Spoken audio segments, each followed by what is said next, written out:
So straight back at it. We open check for offsuit. Yeah, standard c-bet.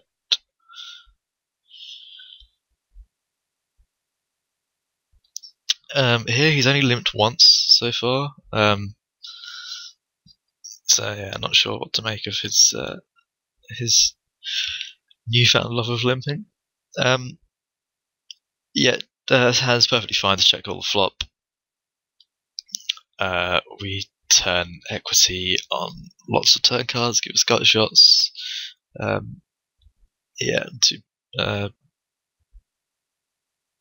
mean, if not too happy about check raise getting this in.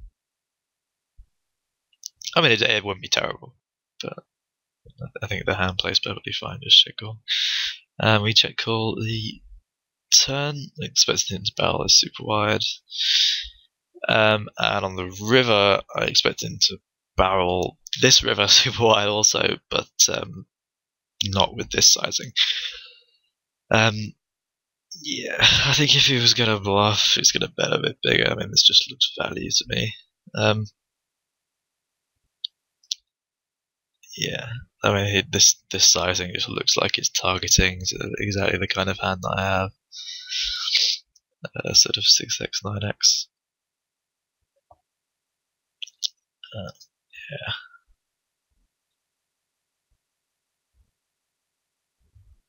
So I decided to make a slightly nitty fold.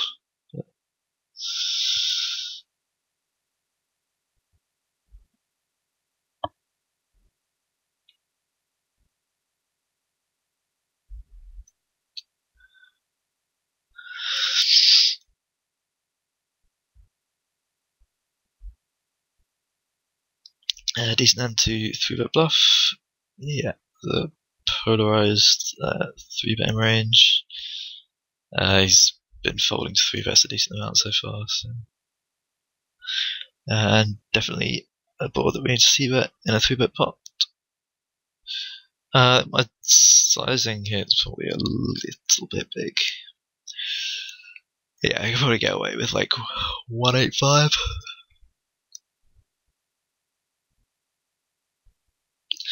I get flattered here, and it's like the worst turn ever. Yeah,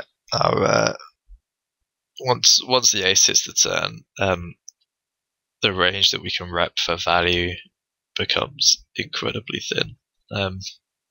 Yeah. So I think we definitely need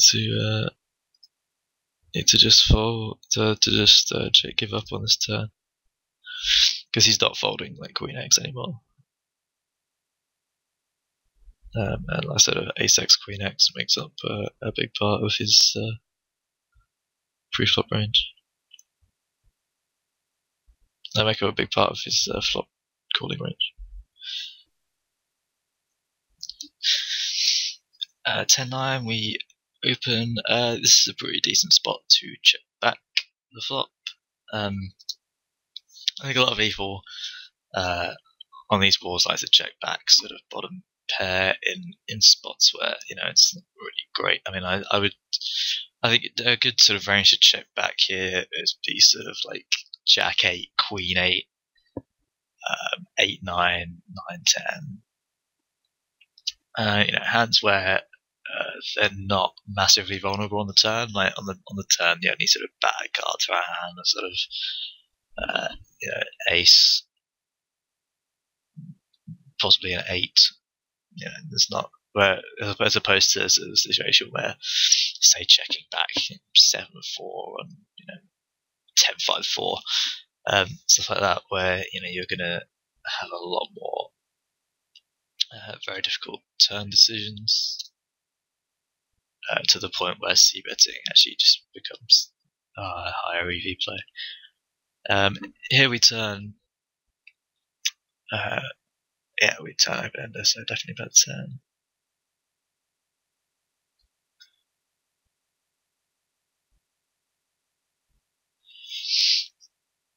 Yeah, standard 3-bet with jacks 240 or 250. Either is fine.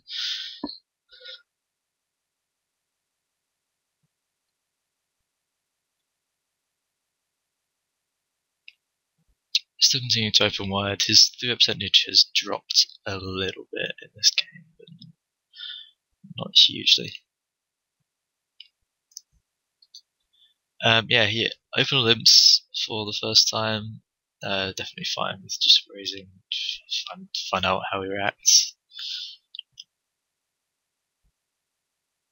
And Jack 8 offsuit, I would tend to raise over a limp for value anyway. He checks back Jack 10-8. He's been folding, sort of folding the turn a lot on these runouts. Jack 10-8, I expect that he would expect that kind of flop to nail my my big line calling range pretty hard. And we saw him check back the King Jack on 10-10-8, but that's on kind of a dry board. Like, I don't ever expect him to be sort of checking back ace high on Jack 10-8 with the plan to call, turn and river on many runouts. Here, if we had any sort of light 4-bet in history, I would definitely just 3-bet call with 5s, but we don't really have that yet, so prefer to just jam.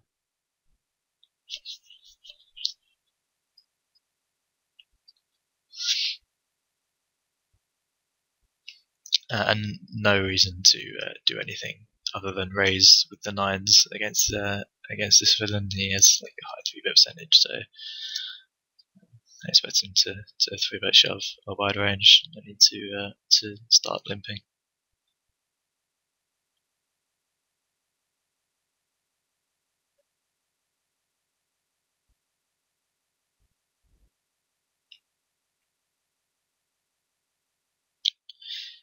Definitely a flop we need to c-bet.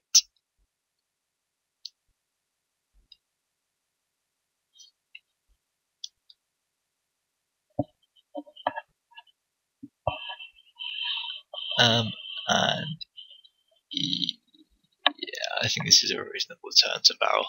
I mean, he's going to have like 9x a little bit, but I mean, he has no ace-6 in his range.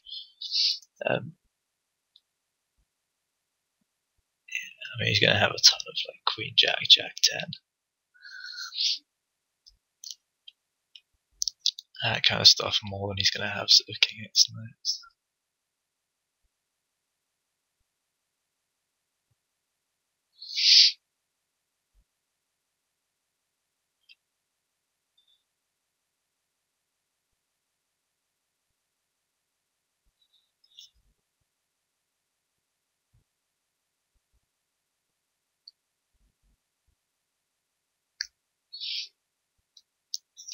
Yep, standard c-bet for value with pocket 8s.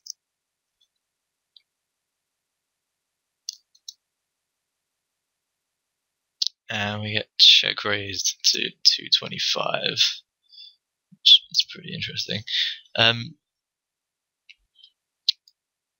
Villain's been reasonably active with his check raises.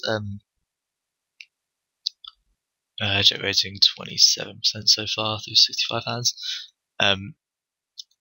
So I definitely expect him to have a bluffing range here. As to how well that bluffing range is going to be constructed, yeah, I mean, just from what we've seen so far with the King Jack, his sort of range composition doesn't seem that great. So I would sort of go out on a limb and say this is such an obvious spot to check raise that he's probably going to be check raising wider than he should be in this spot. You can rep. I mean, he obviously reps a lot of Jack X, but yeah, I mean, not. He doesn't. He would 3-bet jam 3s, 4s, and he doesn't peel Jack 3, Jack 4. He may jam Jack 3. Well, he should be 3-bet jamming Jack 3, 4 suited, Jack 4 suited against me, but I don't think he flats those. So his range is like Jack X, flush draws. A lot of the smaller, I think his sizing kind of gives leads him a little bit more towards bluffs here, because if he had a hand like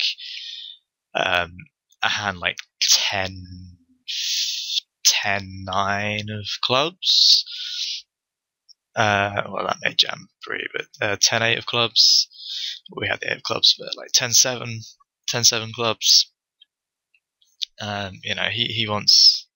he doesn't really want to induce jams from like ace high hands. He just wants to use his fold equity and take the pot down. So I think 225 is sort of just not really a value sizing. I mean, I think he just has bluffs here, like a lot. Like, I think he's super unbalanced in this spot. So I mean, a lot of his bluffs are gonna be sort of overcards with sort of backdoor clubs. I think it should be like he jams every ace x. So I mean, like a lot of his bluffs are gonna have overcards to my pocket eights. So I think I definitely prefer jamming here to flatting and then sort of calling turns, calling rivers. So I think that's what I do. I think that's the best play here. And obviously, if we bet in an additional 800 to take down a pot of like 5, just under 500, so we're getting a pretty decent price too. He doesn't have to be bluffing, crazy wide for us to for that play to be profitable. Here we check raise. We flop a gut shot. Check raise. Definitely something people don't do enough. Check raising in limped pots. It's something that's kind of become a little bit more popular with the emergence of hypers. People have been studying more sort of heads-up hyper strategy, and limping lots and stabbing flops has become pretty popular. But yeah, as with kind of the slow progression of the game, people are like limp stabbing flops, but then people aren't really check raising flops in limped pots that much. Not in these games anyway. So the regs haven't really come up with a plan as to what to do against that yet, for the most part. So I'm expecting to play pretty fit or fold against this check raise. And so far, I mean, he's been so aggro. He's been pretty aggro with his like 3-bets and stuff, and I've been pretty aggro also, in this game. So I don't expect him to start limping, to trap with big hands. I think he's getting action on his big hands anyway. So I don't think he's going to start limping them. So I think he just has a lot of sort of middling stuff that he doesn't want to raise fold. Like 8, 9, 8 offsuit, stuff like that. So a lot of that just completely whiffs this flop. So happy to check raise. Pocket fours here, raising and jamming over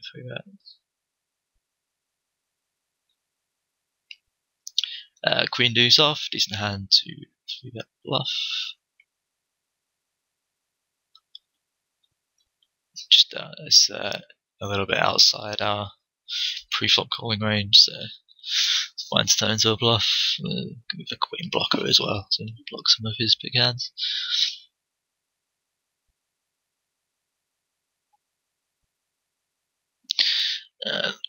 Happily 4-bet jamming here with ace jack suited. We somehow do not win.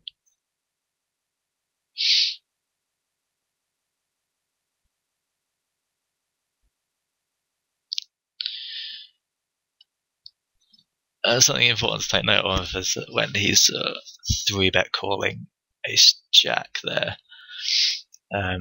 his 3-bet jamming range at like 20 big blinds is becomes slightly weaker if he's 3-bet calling with hands like ace jack.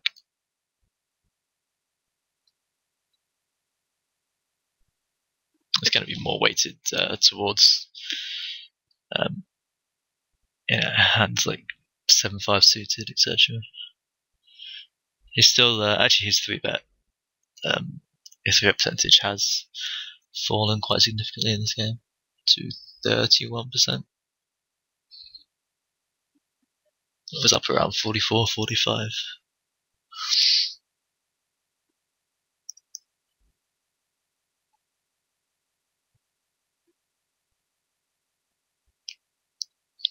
Yeah, we haven't actually seen many showdowns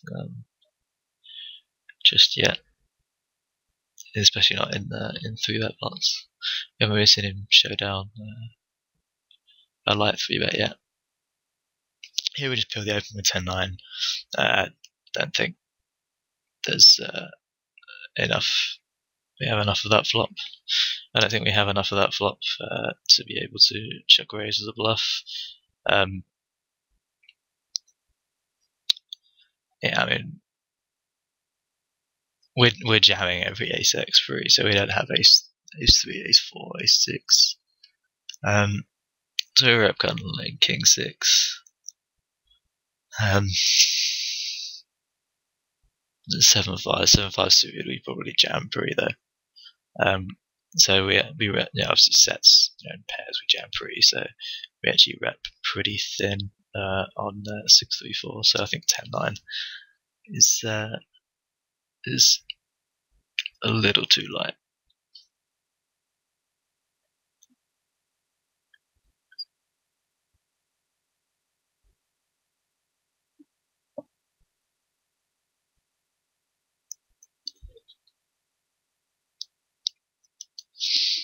Oh yeah, we've had some success raising average limits before, but I think 10 deuce is going to be a little bit light.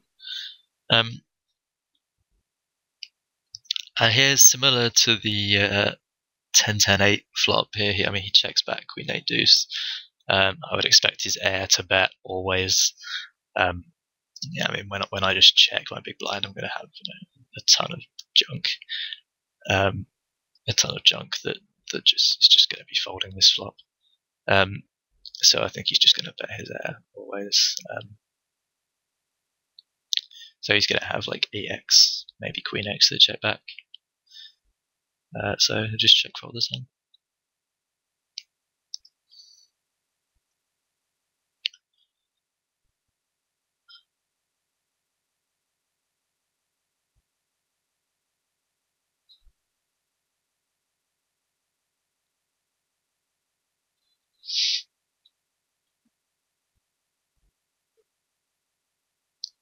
Yeah, standard raise call with ace 8. Unfortunately, do not hold. So thanks to Shifty 2K9 for the action to make this video. And yeah, hope you enjoyed it. Any questions, post in the comments, and I'll try to get some answers for you. Alright, thanks for watching, guys. Cheers.